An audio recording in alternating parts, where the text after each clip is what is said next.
Hello, and welcome to the final season of Hot Stuff, an award-winning talk show where the conversations are always hot and the tea scalding. We're your hosts, Jessica and Jillian, and for our first topic, we will be discussing aliens. So, over the summer, it was revealed by the government that aliens are real, and somehow that was like the most uneventful thing that happened this summer. And I still don't know what they look like, though. But hopefully we find that out soon. What's your take, Jillian? I don't know. I feel like we all saw the videos on TikTok of like them discussing it. They're like, yes, aliens are real. And I feel like it was viral for like 2 days and then everyone moved on because I think that's like the smallest thing that we need to worry about right now. Yeah. I'm mad that my gas prices are so high. I don't care. Unless the aliens are going to lower the gas price, I really don't care. So it doesn't really seem like that big of a deal. I mean, I think a lot of people thought that aliens were real anyways, so this is just, I don't know. I haven't heard much else about it until I see it. I really don't, a hot take, I really don't care. It's not affecting me, I don't care. See, if I don't perceive it, it doesn't exist. Period. So true. I remember, there was a thing recently where I believe it was Mexico had a museum exhibit where they were showing the mummified bodies of dead aliens, and they were telling people that they were real and this is what they actually looked like, and they looked just like E.T.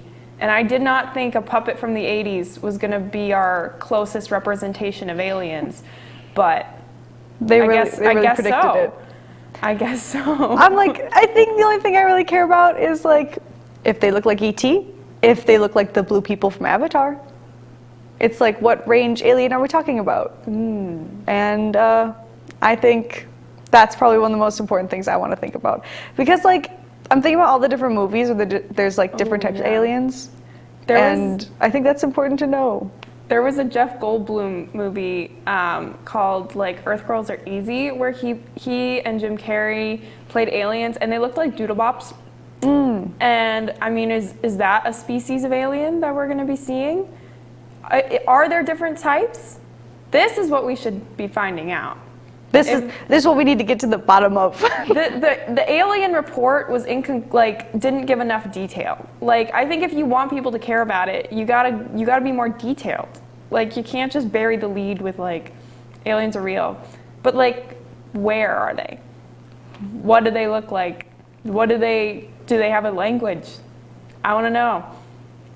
I just want the tea. Yeah. I'm like, them being like aliens are real, and I'm like, but are they cute? Do they want to hang out? Do they want to hang out socially? It's like, I want to know the full extent of it. I don't care that they're real. I want the drama that comes with it. Yeah. Well, that's all we have for now, but we will be right back after commercial for our next topic, the summer of divorce, right here on Hot Stuff. What does it mean to be a war hawk? It means allowing myself to dream big and think outside the box. Pushing the limits of what I think is possible. Seeing ideas through from start to finish. Collaborating with professors and peers. And seizing opportunities in the community to put my knowledge to use. I'm studying abroad, learning another language, and listening to the stories of others. I'm making lifelong friends and fearlessly sharing my gifts with the world. As a war hawk, I stay balanced, take great care of myself, and get out of my comfort zone.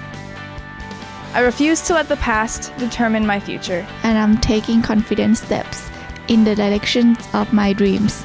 Sometimes it doesn't make sense. And other times it couldn't be more exciting. But I will keep my goals in mind and never quit. Because that's the war hawk way.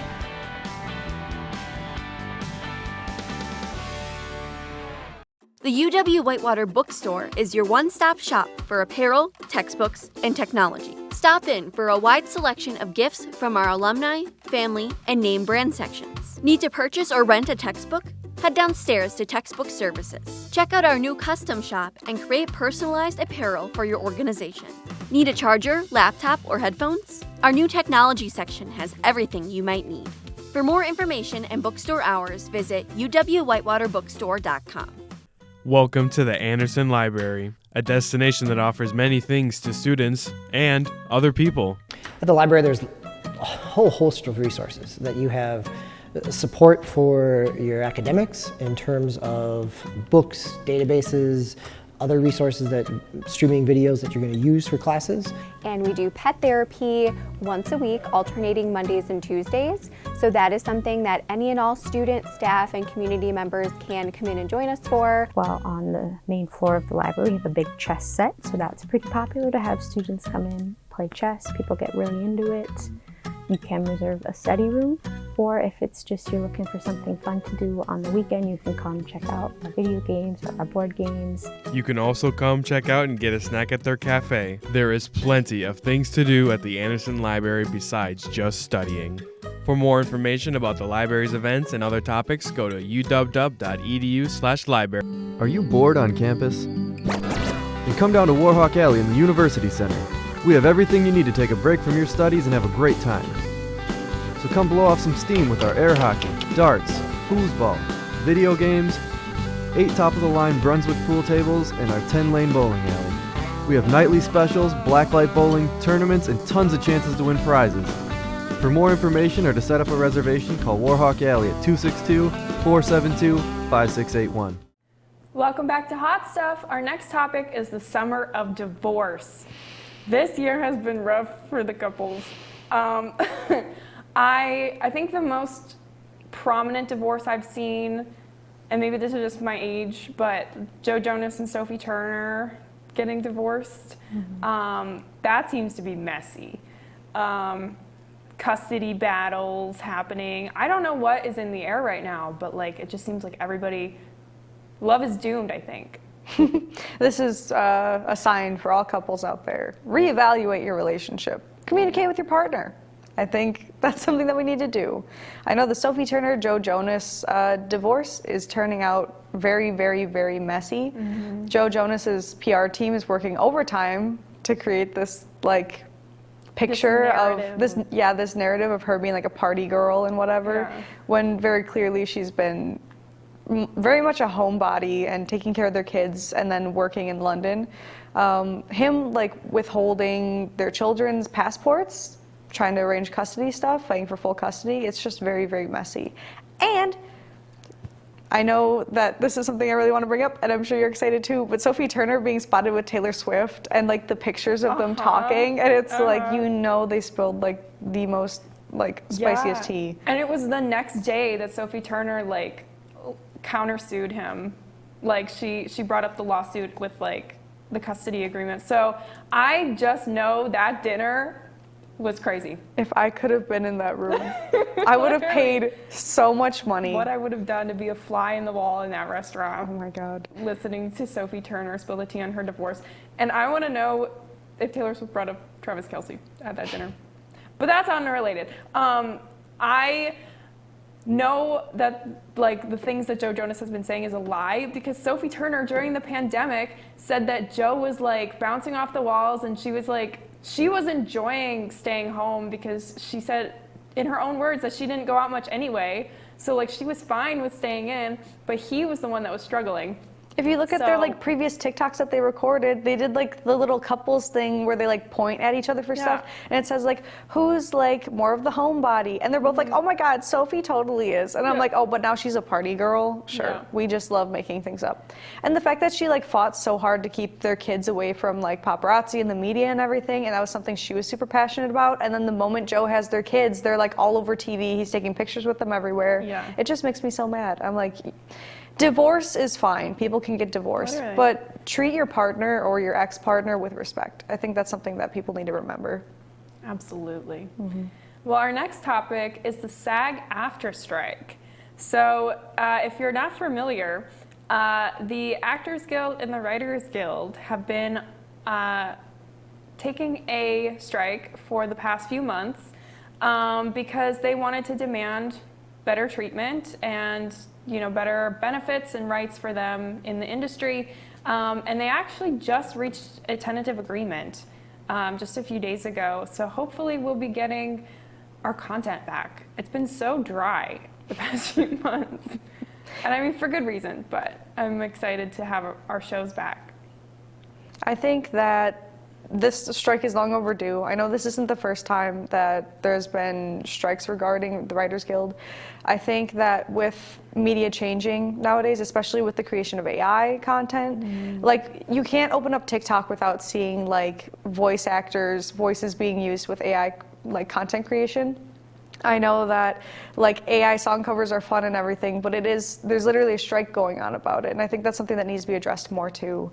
Like a lot of voice actors from video games have been talking on TikTok about like, yes, it's funny to hear me sing Barbie Girl, but there's literally a whole strike about this right now. Like, I don't want my stuff being used for AI content creation, and I think we need to show more respect to the writers and people who work behind the scenes to create TV shows that we love, because without them, we wouldn't have the content that we have. So I think this is long overdue, and I really hope that things get solved in the future.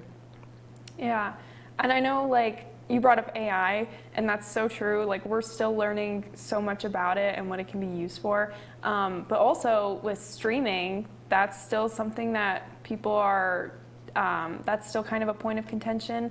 Because like I've seen a lot of actors come out and say that with their shows on streaming, they aren't getting any residuals. So even though they have like one of the most popular shows on Netflix, they're not seeing any money come in from that. And so I think hopefully that was something that was also brought up with this tentative agreement, because if your show is successful, and you've put your heart and soul into it for years, and you dedicated so much of your life to it, I think you should be getting paid for it.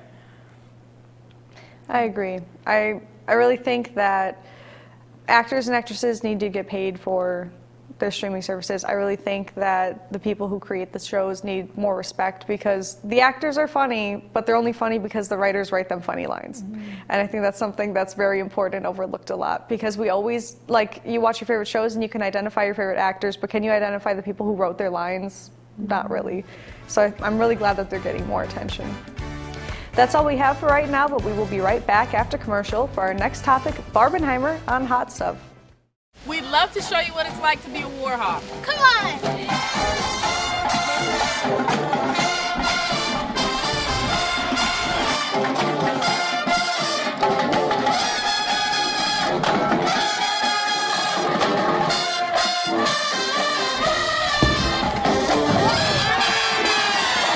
Don't miss out on your chance to be a Warhawk at UW Whitewater. You belong here! The PB Poorman Pride Center is the place to go for LGBTQ+ resources, information, and community. Located in the Warhawk Connection Center, while there, you can meet people like Mia. And I served Impact as president this fall, as well as working for the Pride Center. Impact is our queer LGBTQ+ and ally organization on campus. We meet once a week, and we do a lot of social events as well as education events. It feels like I'm way more accepted here than when I was in high school. It is like a really big family. Along with acceptance, in the Pride Center you can find a little library, a clothing closet, and a satellite location of the Warhawk Food Pantry. It just feels like a home to me. You know, it feels like my home away from home, and there's such a community here that is so wonderful and full of joy. For more information, follow the Pride Center on Instagram at UWW_PRC. Crew is a faith-based organization for UW Whitewater students. Their mission? To create an inclusive Christian community for students looking to explore or grow their faiths. For me specifically, it's been amazing to just have people to walk alongside with my Christian journey on. They always say to go and experience new things while you're at college, and I think this is just another one of those things that you should experience. Crew welcomes all students and is held at Summers Auditorium on Tuesdays at 7:30 p.m. Come join our crew. Welcome to Jitters Coffee House. Located on the first floor of the Wells Towers, Jitters is a student-run coffee lounge and offers a variety of coffee and ice cream-based drinks, and is home to many entertaining programs, including live music, gamer trivia nights, and other performances. Coordinate your activity by emailing jitters@uww.edu. Jitters is completely run by volunteers who can earn service hours and even receive a free drink during their shift. Stop in tonight at Jitters Coffee House, where fun events and community come together. Welcome back to Hot Stuff. Our next topic is Barbenheimer. I loved Barbenheimer. I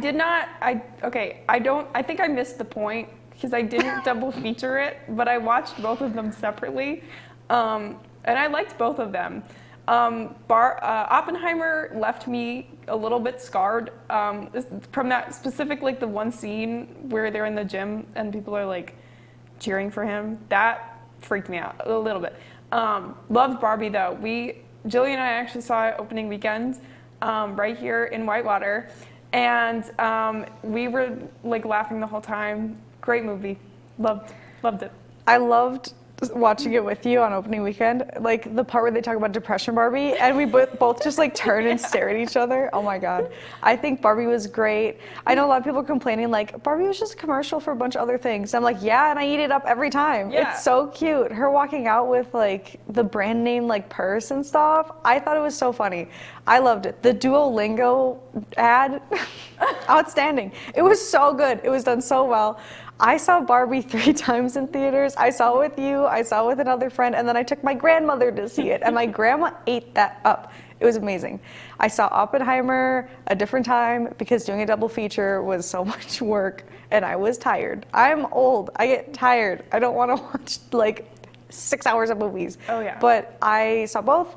They were great. I loved Barbie. Oppenheimer was like, I'll see it, I guess. I think like doing a double feature of movies is so good. If they come out on the same day, you have to see them both. I know coming up, I believe it's either this month or next month, but the newest, this is in the horror franchise, but the newest Saw movie is coming out and the Paw Patrol movie is coming out on the same day. So double feature, Saw Patrol. Do it. I think it'd be great. I want to see people dressed up in like horror gear with puppy ears on. I think it'd be fun. Don't take the kids. Don't. Or do. I don't know. I'm not your mom. It's fine. You can do what you want. Yeah. But I think it'd be a great double feature. And I think there should be more double features. I think that'd be fun. Wasn't there was another one, but see, I'm worried then that people are going to try to like, because they know Barbenheimer was successful, so they're going to try to manufacture that and purposefully put stuff on the same day. Oh, yeah. And I'm like, see, this is like with the Morbius thing, where you're like trying to get it on the joke, but you're missing it completely. It's not cool anymore. Yeah. It's not cool when you address it.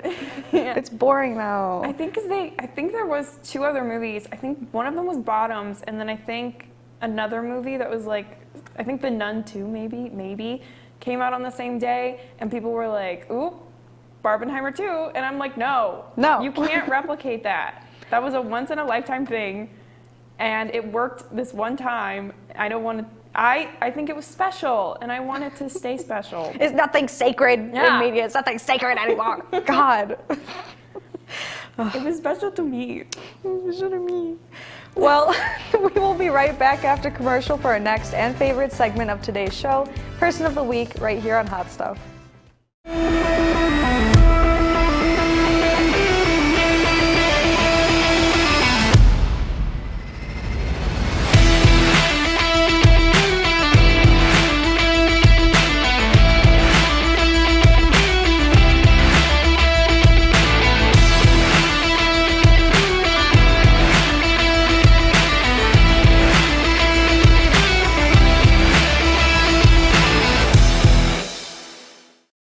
The Royal Purple, the best place for all the latest news around the community and campus of UW-Whitewater. Here you'll find all different types of weekly news stories, including sports, arts and rec, biz and tech, and even fun and interesting things like trendsetter columns and the tweet of the week. The Royal Purple has a full staff to handle all of your advertising and article needs. Ad managers and sales representatives can help you get your ad in seasonal print issues online at royalpurplenews.com and out on our social media platforms. Editors and journalists would love to write features about your organization and follow-ups about your important events. For more information on student employment opportunities, advertisement services, or anything news, contact the Royal Purple over at RPP@uww.edu or give us a call at 262-472-5100. Stop by our office and say hi on campus in McCutcheon Hall, room 113. For all of your local campus community news, check out the Royal Purple here at University of Wisconsin-Whitewater. Tech Guru is a position at the University Center that we have that employs students as workers to provide AV support for various events. conferences, camps, orientations, entertainment events such as magicians, comedians, bands, and a wide variety of various things that the University Center hosts. Tech Crew is a great place for people who are interested in lighting and sound to really get hands-on experience and to learn and to grow, and just to be surrounded by great people who also want to learn.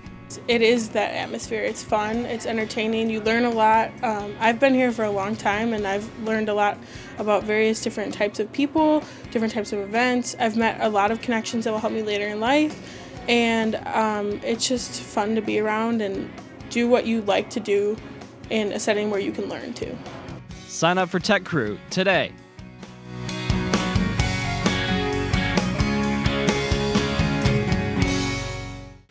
The Department of Communication offers students the opportunity to explore the world through the faculty-led travel study program.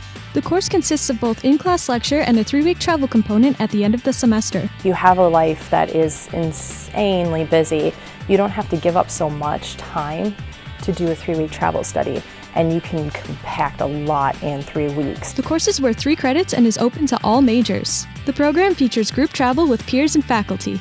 I think the benefit of traveling in a group like the travel study is there's always somebody there to experience new things with you, and you always have new friends to gain. Travel Study offers a variety of travel destinations, including a trip to Ireland every other year. Develop new relationships, participate in enriching cultures, and experience personal growth while abroad. With the Travel Study, it was so great being able to go to places and really experience the value that they can give to our own culture and just to me as a person. For more information, please visit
Welcome back to Hot Stuff. It's time for Person of the Week, a segment where we discuss the week's most incredible, influential person. This week's Person of the Week is Greta Gerwig. I have been a fan of Greta Gerwig since I saw her movie Lady Bird in like 2018. I love her. I was so excited when I found out that she was going to be directing the Barbie movie because I was like, this cannot fail. I was like, I would have gone like no matter who was in it because she was directing it, and then I was like, when they announced it was Ryan Gosling and Margot Robbie, I was like, oh, banger. It's gonna be, I was so excited. She's great. She's great. I wasn't super like in touch with Greta Gerwig. It wasn't like oh my god. She wasn't really a director that I was super into just because I wasn't like very familiar with directors in general. But the moment I saw that first Barbie trailer with the like Space Odyssey like callback, and in the opening scene of Barbie was outstanding. But I was like, oh my god, this is gonna be great. This is gonna be great. So I got really, really excited, and oh my god, Barbie was like excellent. It was stunning. I mean, like maybe I'm sensitive, but I did in fact cry during like some parts of Barbie. It was so good. I loved seeing like a lot of the behind the scene like things that you could find online regarding the movie. I thought it was great. I think what's so special about her movies is she always has, well, so far the movies that she's done have always been female-centric stories, and she does it in such a caring way. Like, I also loved Little Women that she did a few years ago. I saw that in the theater, and like I cried, and it was so good. I'm excited to see what she does next. Unfortunately, that's all the time we have for today's show, but be sure to tune in next time for another episode of Hot Stuff. Remember, the conversations are always hot and the tea scalding. We're your hosts, Jillian and Jessica, and we'll see you next time.